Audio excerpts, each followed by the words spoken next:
নমস্কার, আমার YouTube channel বিন্দাস বাঙালিতে সকলকে জানাই স্বাগত। সকলকে পাশে থাকার অনুরোধ রইল। আর ভিডিওটা ভালো লাগলে লাইক, কমেন্ট, শেয়ার আর চ্যানেলটিকে সাবস্ক্রাইব করে দেবেন।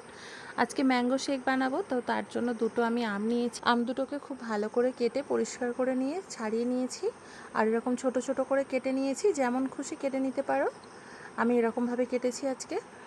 তো এবারে মিক্সির বাটির মধ্যে দিয়ে দিচ্ছি আমটুকু। ম্যাঙ্গো শেকের মধ্যে অনেক রকম ড্রাই ফ্রুটসও অ্যাড করতে পারো তোমরা, কিন্তু আমি আজকে কোনো রকম ড্রাই ফ্রুটস ছাড়াই শুধু প্লেন বানাবো।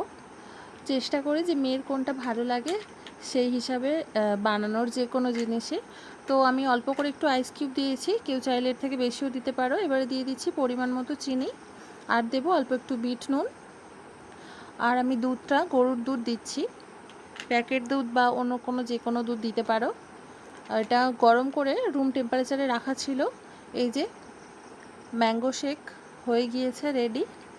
উপর থেকে একটু আমের কুচি দিয়ে গার্নিশ করে দিলাম। কেমন লাগলো ভিডিওটা সকলে জানিও। সকলকে পাশে থাকার অনুরোধ রইল। দেখা হচ্ছে পরের ভিডিওতে। টাটা।